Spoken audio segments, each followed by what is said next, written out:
This is Matrix Lord 212, and me and Sharon are starting our second Friday the 13th marathon. Before our wonderful Walking Dead season finale, we did a Friday the 13th Part 8, Jason Takes Manhattan.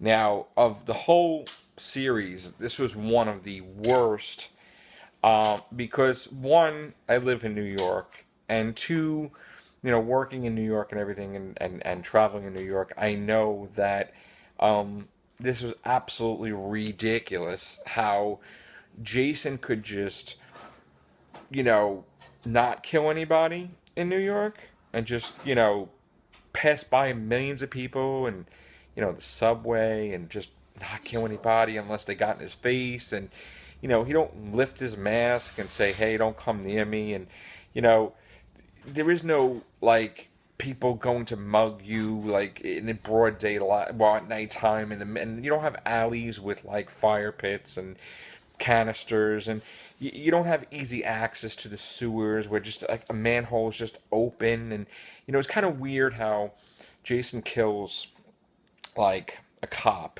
that's helping the people, but in the preview they show Jason killing a whole bunch of people in New York, especially like a hot dog vendor.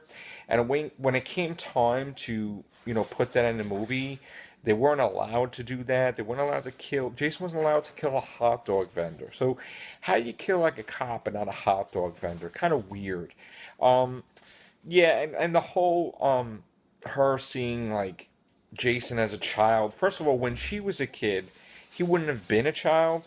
He would have already been probably killing like people as like an adult. Because I doubt that she was a kid when he was a kid. So they kind of got that wrong, I believe. And I really doubt that, he would talk.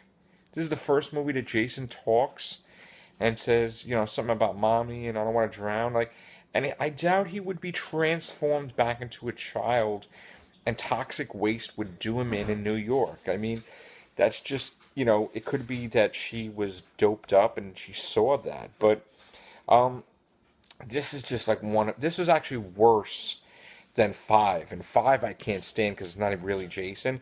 But this is actually worse than that. Okay, so now we're gonna start, and I'm gonna introduce Sharon to the ninth one, which is Jason Goes to Hell, which is the first movie under the New Line Cinema label, where New Line Cinema had Freddy as a mascot, Freddy Krueger, and they decided to grow their company, so they purchased Jason for New Line Cinema, and they didn't call it Friday the 13th really, and this is their vision coming up, which was also freaking awful. All right, so it's even worse, basically. So we're gonna watch that now, and then I can't wait for Walking Dead tonight. Take care, bye for now.